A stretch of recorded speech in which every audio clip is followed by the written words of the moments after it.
जो नगरीय निकाय चुनाव और पंचायती चुनाव जिस प्रकार से सत्ताधारी दल ने शराब और शासकीय मिशनरियों के उपयोग करते हुए चुनाव जीतने की कोशिश की और अभी भी वो लगातार जारी है। और अभी जो जनपद अध्यक्षों के चुनाव हुए, जिसमें डोंडी लोहारा में, भानु प्रतापपुर में, चारामा में और साथ ही इधर बारा में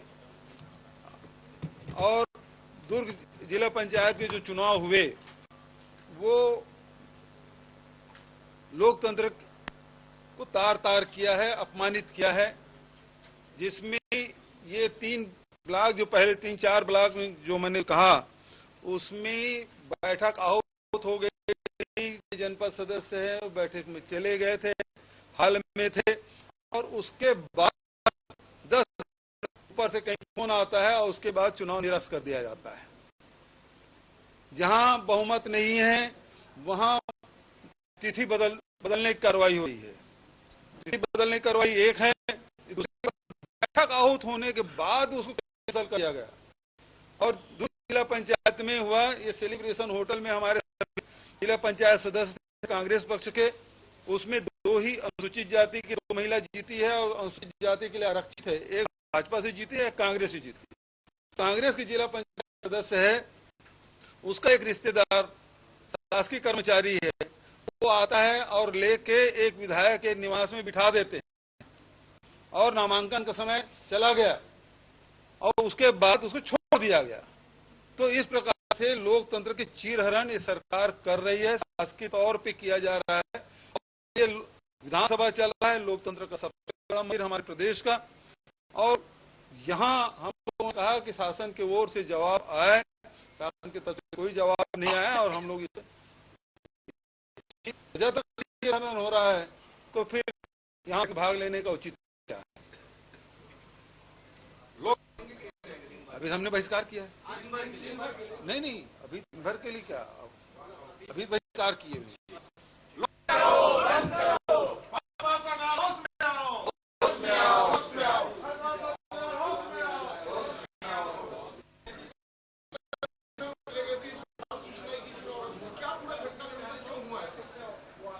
हमारे डोंडी ब्लॉक में उसी तरह का आपके चारामा में हुआ है, गुद्दुरु कोंदल वाले ब्लॉक में, उनके तीनों ब्लॉक का है। मेरे डोंडी लोहारा और डोंडी का था, पर डोंडी लोहारा में बहुमत था तो वहां पे चुनाव होने और डोंडी में कांग्रेस की बहुमत थी और पूरे सदस्य 10:30 बजे अंदर चले गए। वैसे उनके लिखित वहाँ निर्वाचन अधिकारी का वो पेपर आया था कि आप लोगों को 10:30 बजे तक कार्यालय में उपस्थित होना है।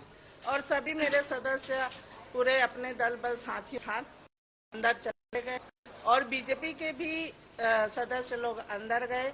उसके बाद वहाँ 10 मिनट में क्या ऐसा हो गया कि वहाँ पे निरस्त करने का आदेश आ गया कि ये बिना कोई कारण बताए, बिना जानकारी दिए वो चुनाव को निरस्त कर दिया, जनपद अध्यक्ष और उपाध्यक्ष की चुनाव को। और हमने बहुत कोशिश किया, 11 बजे से लेके 5 बजे तक हमारे साथियों के साथ जनपद पंचायत में बैठे रहे, धरने में बैठे रहे, निवेदन करते रहे, कम से कम कारण बता दो। आप लोग लोकतंत्र की हत्या है, आप लोग निर्वाचन को भी ताक में रख के, निर्वाचन आयोग को भी ताक में रख के अधिकारी की अनुमति से क्या की परमिशन है या कोई ऐसा जरूरी काम हो गया जो जिसके कारण आप लोग इस चुनाव को निरस्त कर दे रहे हो। ये जानकारी लेने की एसडीएम बहुत कोशिश, कलेक्टर को भी बार फोन लगाया, वो एसडीएम को बीमार कर दिए उस दिन। उसके बाद हम लोग जीत किए तो एसडीएम फिर कार्यालय आया, उनका निरस्त करने के लिए एसडीएम भी आता है। ये भी देखिए उनकी नौटंकी। उसके बाद आता है 11:30-12 बजे के बीच में आते हैं एसडीएम और बोलते कि कारण से हम इस चुनाव को निरस्त करते हैं। तो इसका ये मतलब था कि कांग्रेस के सदस्य की यहाँ पे बहुमत थी और लोहारा में कांग्रेस की बहुमत थी, इसलिए वहाँ तत्काल चुनाव करा दिया गया। और डोंडी में कांग्रेस की बहुमत थी, इनकी बहुमत नहीं थी, इसलिए ये लोग निरस्त किया कि बाहर निकले हमारे सदस्य और अपने पड़ोस जो शासन का दबाव और प्रभाव को दिखाते हुए हम कर सकते सदस्यों को। ये की मंशा थी, यही अभी तक कारण हमको लग रहा है, क्योंकि साथ कारण नहीं बता रही निरस्त करने का क्या कारण हो सकता है। ये बीजेपी सरकार की दोगली नीति है। थी वहां भी हमारे भानु प्रतापपुर क्षेत्र में तीनों ब्लॉक में हमारे जनप्रतिनिधि चाहे जनपद सदस्य हो, अध्यक्ष उपाध्यक्ष पे चारामा भानु प्रतापपुर और दूर कोंदर में बढ़ रहे थे। हमारे सदस्य भी पूरे अंदर तक चले गए थे, 10 मिनट बाद निरस्त कर दिया गया। मैं ये कहना चाहती हूँ, जब मैं कांकेर जिला मेरा भानु प्रतापपुर आता है और कांकेर भी आता है। कांकेर में चूंकि वहाँ का बीजेपी का विधायक है, तो वहाँ निरस्त न होकर वहाँ चुनाव कराया गया है और मेरा तीनों ब्लॉक निरस्त करा दिया गया है। तो वाकई यहाँ पर लोकतंत्र की हत्या हुई है। और साथ ही अभी हमको सुनने में पता चल रहा है कि बीजेपी के जितने भी वहाँ पदाधिकारी लोग हैं, हमारे सदस्य को खरीदने की कोशिश कर रहे हैं। जहाँ जहाँ जा रहे हैं उनके पीछे पीछे ये घर तक घुसने की कोशिश कर रहे हैं, ताकि वो जो उनको समय मिला है, 10 तारीख का डेट दिया गया है, उनको समय मिला है कि इस बीच हम कामयाब हो जाए। उनकी सोच है, खरीद फरोख्त करके खरीदना चाहते हैं। पर मेरे कार्यकर्ता इतने होंगे, मेरे कार्यकर्ता पूरे अडिग है। आने वाले में भी मेरे जनपद सदस्य अध्यक्ष हमारे उपाध्यक्ष बनेंगे। पर यहाँ पर वाकई में कलेक्टर जो है किसके कार्य पे काम कर रहे हैं, और मैंने तुरंत कलेक्टर को फोन भी लगाया तो उनका मोबाइल जो है स्विच ऑफ बताया, फोन में बात नहीं हो गई। तो इस तरह की घटनाएं जो है लगातार ये क्षेत्र में हो रहा है। तो हम चाहते हैं इस पर निष्पक्ष चुनाव हो, इस तरह का लोकतंत्र की हत्या न हो, हम चाहते हैं, यही मांग करते हैं।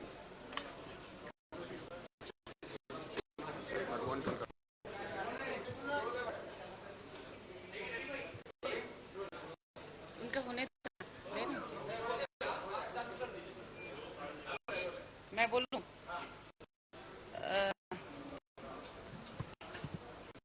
शुरू करूं? मेरे विधानसभा में संजारी बालोद में एक शक्कर कारखाना है जो कि अब बंद होने के तादाद पे है, क्योंकि हमारे किसान भाई बहुत नाराज चल रहे जो गन्ना उत्पादक करते हैं। उनका नाराजगी का कारण ये है कि जो 200 रुपए प्रोत्साहन राशि की मांग की है इस सरकार से, ये सरकार उसको नकार दी है। और आज की महंगाई के जमाने में न खाद की कीमत बढ़ चुका है, सभी डीजल का रेट बढ़ चुका है और दवाई का रेट बढ़ चुका है। ये सबको देखते हुए किसान भाइयों का मांग है, शक्कर कारखाना जो गन्ना उत्पादन करते हैं, कि 200 रुपए की प्रोत्साहन दिया जाए। तो आज मैं मंत्री से ध्यान आकर्षित की हूँ, मंत्री से निवेदन की हूँ कि हमारे गन्ना के किसानों को 200 रुपए प्रोत्साहन राशि दिया जाए। ठीक, थैंक यू।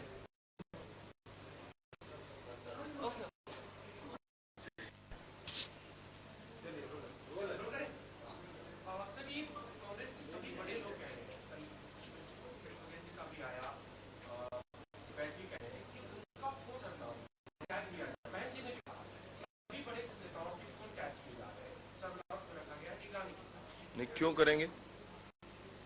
क्यों करेंगे बता, क्या मसला है? बात ही नहीं है, जबरदस्ती की बात है। मतलब अरे भैया, बजट पर चर्चा है, एक अच्छा बजट प्रस्तुत हुआ है, उस पर चर्चा कर लीजिए। कहकर बार बार छोड़ देना, सदन की कार्यवाही बाधित करना, कोई चर्चा नहीं करना, कोई बात नहीं। और अभी कारण क्या है भाई? कोई अगर मैं आज आपका जन्मदिन मनाऊं, बोले क्यों मनाओगे टाइप का, नहीं कहोगे, नहीं है जन्मदिन तो नहीं मनाओगे भाई। मेरा इसी आपसे कहना है कि ये एकदम निराधार और एकदम बेकार की बात, कहीं कोई ऐसी बात ना औचित्य है और ना ही संभावना। डर गए बजट से, जो है माननीय विष्णुदेव साय जी को प्रचंड बहुमत जो मिला है नगरीय निकायों में भी और पंचायती राज में भी, इतने अच्छे बहुमत के साथ इतनी अच्छी सरकारें बन रही हैं, नीचे स्थानीय सरकारें बन रही हैं। मतलब क्या कारण होगा कोई ऐसे बोले, और क्या कारण होगा ऐसा किया जाने का? तो कोई अर्थ नहीं है, ये निरर्थक बातें, निराधार बातें।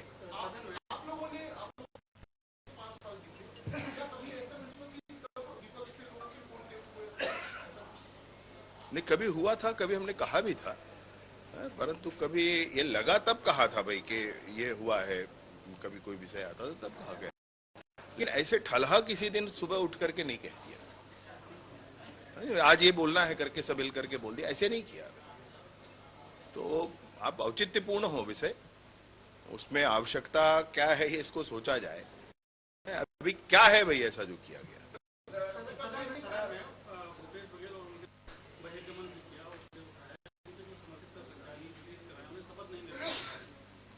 अभी बताया मुझे रिपोर्ट आया है भाई, कांग्रेस के कई के बने हैं और वो शपथ भी लिए हैं।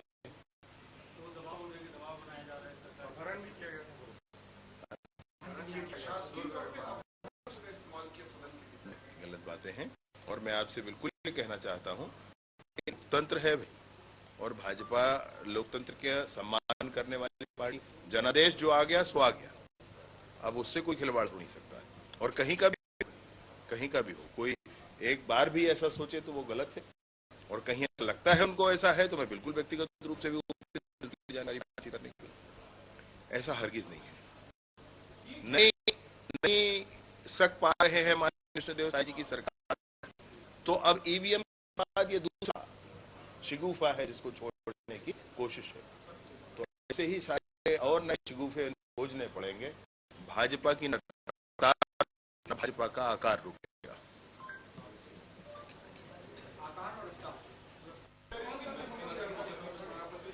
जी, मैंने पेरिस पे प्रश्न भी लगाया।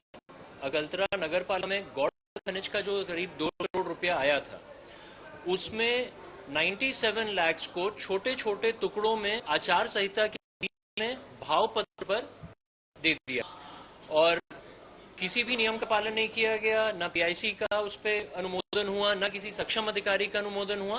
अपने हिसाब से वहां पर सीएमओ ने उसको बांटा। मैंने बहुत समय से ये सवाल लगाया था, जब ये मैंने जांच करने के लिए पत्र दिया था, लेकिन जब ये विधानसभा के पटल पर आया और क्वेश्चन लगने वाला हुआ, तब कुछ दिन पहले क्वेश्चन लगने के बाद इस पर कार्रवाई हुई है और 5 लोगों को सस्पेंड कर दिया गया है।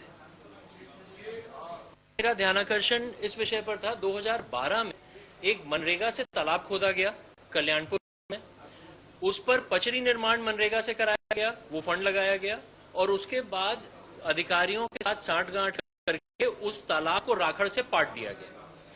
आज से 2 साल पहले बात को जब हम लोगों ने उठाया तो 2 साल पहले एक जांच की गई और उसमें दोषी पाया गया। अब उसको दोबारा अलग अलग जगह पर जांच कर रहे हैं और 8 महीने से प्रकरण ही दर्ज नहीं कर रहे। तो ये बात मैंने उठाई है, तो आदरणीय मंत्री जी ने ये कहा है कि 3 महीने के अंदर जांच कंप्लीट कर दोषियों पर कार्रवाई की जाएगी। धन्यवाद।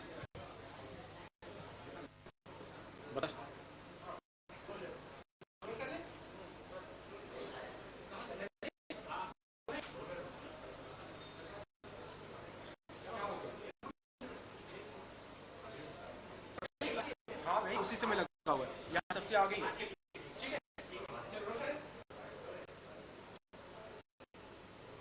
ये कांग्रेस की ये हुई थी कि आपके बाद में रिपोर्ट भेजी जाएगी, वहाँ बहुत से अब तक कोई रिपोर्ट नहीं हुई है, अंदरूनी अभी मची हुई है। हाँ, तो वो रहे थे अपनी प्रकार से विधानसभा चुनाव के बाद में लोकसभा का चुनाव और एक बाई इलेक्शन का चुनाव रायपुर दक्षिण का हुआ। उसके बाद में 1.25 साल में हमारा नगरीय निकाय और स्थानीय चुनाव पंचायतों का त्रिस्तरीय राज्य का हुआ। जिस प्रकार से कांग्रेस बल रही है, बड़े बड़े जो वादा करने वाले, बड़े बड़े जो घोषणा करने वाले, लेकिन इस चुनाव में जनता ने बता दिया कि उनकी स्थिति क्या है। और वास्तविकता यह है कि विधानसभा चुनाव के बाद में कांग्रेस जो अंतरकलह से जूझ रही है, आज तक उबर नहीं पाए हैं। लेकिन ठिकरा किसके ऊपर फोड़े, तो कुछ लोगों ने खुल करके बोला, तो बात आ गई कि उनके ऊपर कार्रवाई की जाए। और इसलिए गाहे बगाहे सदन में इस बात को उठाते रहते हैं कि हमारे सदस्य को ले गए, कि हमारे सदस्य को वोट डालने नहीं दिए। लेकिन वास्तविकता यही है कि कांग्रेस चारों खाना चित है, अंतरकलह से जूझ रही है। तो निश्चित रूप से जिस प्रकार से अंदरूनी उनकी स्थिति है, जनता ने पहले उनको आराम करने के लिए बैठा दिए हैं, और ये चुनाव भी करीब कोशिश रही है कि जनता ने उनको 5 साल के लिए अब आराम करने के लिए उनको वापस भेज दिए हैं। तो ये आरोप प्रत्यारोप का दौर लगाने के बजाय उनको खुद को अपनी समीक्षा करनी चाहिए कि छत्तीसगढ़ में कांग्रेस कहां पर है, ये हकीकत उनको जानने की आवश्यकता है।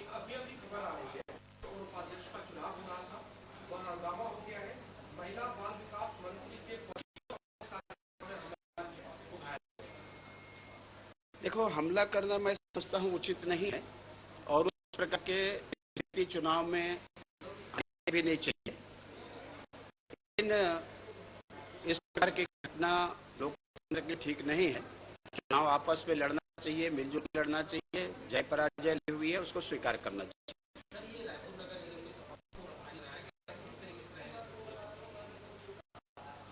मेरी पार्षद से बैठक हो गई है, जिला चयन समिति उनके साथ भी बैठक हुई और कल चुनाव होना है, तो कल सभापति के नाम भी तय हो जाएंगे और उसके बाद भी उनका नामांकन। लगभग हमारे यहाँ सर्वसम्मति की स्थिति है और सर्वसम्मति से ही तय करेंगे।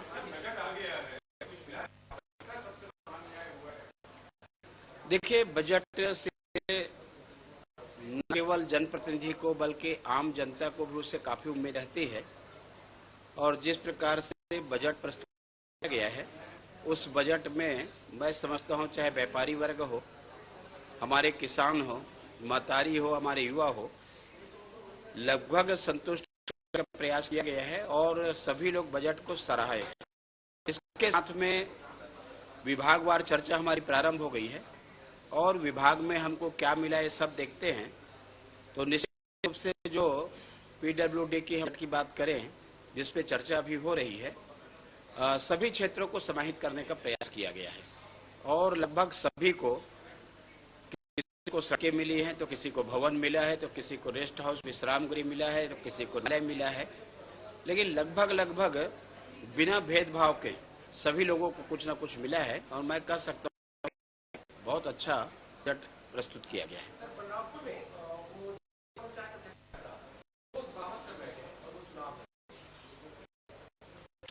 देखिए, जो परिस्थिति होगी उसकी जानकारी मेरी नहीं है, बातचीत नहीं हुई है, लेकिन आप जो बोल रहे हैं तो बातचीत करेंगे, लेकिन ऐसी स्थिति नहीं आती। सामान्यतः किसी बात को लेकर के होगी तो मामला सुलझ जाएगा और मामला सलट भी जाएगा।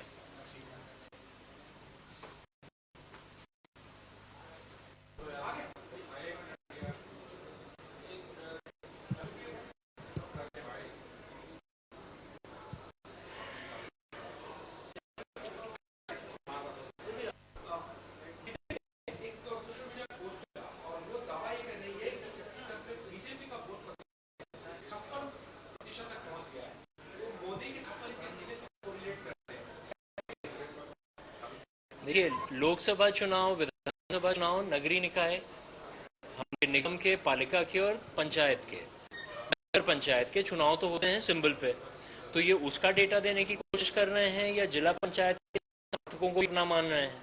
तो पहले तो ये क्लैरिटी एक बार आ जाए। तो आप सबको पता है कि जिस तरह से जिला पंचायत, जनपद और पंचायत स्तर पर लगातार धार्मिक खबरें हैं कि लोगों को उठाया जा रहा है, धमकाया जा रहा है, डराया जा रहा है, कहीं पे चुनाव जिस दिन होना है वो चुनाव किया नहीं जा रहा है क्योंकि उनके पास उतने, अगर लोग उस दिन नहीं हो रहे हैं तो चुनाव को एक्सटेंड कर दिया जा रहा है। पहली बार इस तरह की लोकतांत्रिक हत्या यहां पर हो रही है छत्तीसगढ़ में, ये बिल्कुल निंदनीय है। और ये वोट परसेंट बढ़ाने की बात करना, अरे कोई आधार तो दें। कार्टून में वोट परसेंट बढ़ा रहे हैं और हम बता रहे हैं कि ये परसेंट बढ़ गया है। कौन से चुनाव का है, कितना है, डाटा लेके आए।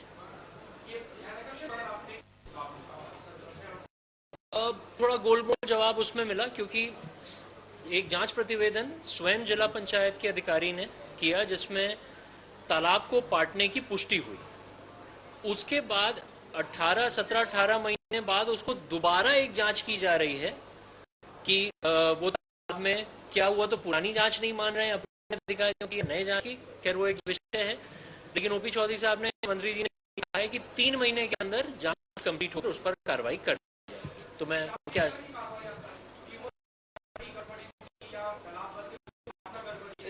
सुप्रीम कोर्ट का बहुत सख्त निर्देश है, वाटर बॉडीज को ऑल्टर नहीं किया जा सकता। और अगर ऑल्टर किया गया है, सुप्रीम कोर्ट ने भी कहा है कि यदि उसको इलीगली फिल किया गया है तो उसको रेस्टोर करना पड़ेगा अपने पुराने स्वरूप में।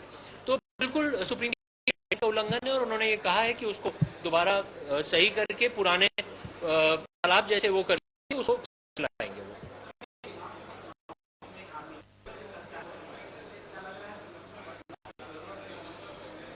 देखिए, हार और जीत लोकतांत्रिक प्रक्रिया का एक हिस्सा है। होगा या नहीं होगा ये क्षेत्र तो सीरियल लीडर्स के ऊपर है, ये हम लोगों के बोलने बातचीत करने का विषय नहीं है। फिलहाल हमारे नेता दीपक बैज जी पीसीसी के जो अध्यक्ष हैं, उनके नेतृत्व में हम लोग आगे काम कर रहे हैं।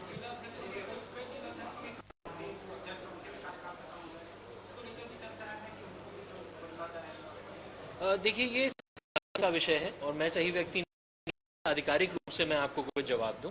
मुझे लगता है कि ये संगठन का विषय और संगठन के लोगों से है। मैं खुद जिलाध्यक्ष हूं, तो वहां तक की मैं बात आपसे कर सकता हूं।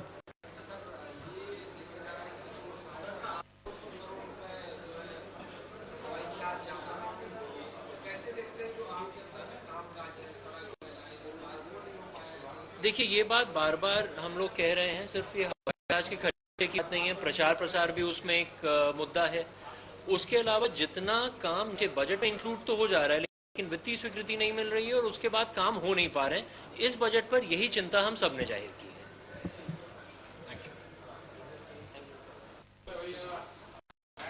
बजट जारी होने के बाद युवाओं के लिए रोजगार के नए नए अवसर मिल रहे हैं, कैसे देख रहे हैं आप? देखिए, निश्चित तौर पर छत्तीसगढ़ सरकार का जो ये बजट वित्तीय वर्ष 25 और 24 के लिए लाया गया है, मैं फिर से रिपीट कर दे रहा हूं भाई, 2 मिनट जो है ना, निश्चित तौर पर छत्तीसगढ़ सरकार का जो बजट लाया गया है वो युवाओं के लिए रोजगार के नए अवसर खोलने का रास्ता है। चाहे क्षेत्र हो कृषि का, चाहे क्षेत्र हो उद्योगों का, चाहे क्षेत्र हो पर्यटन का, सभी क्षेत्रों पे युवाओं को रोजगार के नए अवसर मिलेंगे, ऐसी व्यवस्था इस बजट पर है। और मेरी लगता है कि विष्णुदेव साय जी की सरकार ने युवाओं के लिए प्रतिबद्धता के साथ नए अवसर खोलने का अवसर दिया है। उस पर हमारा है कि छत्तीसगढ़ के युवा शासन के युवा पर आधारित व्यवस्था के साथ चलकर रोजगार की व्यवस्था के साथ जुड़े।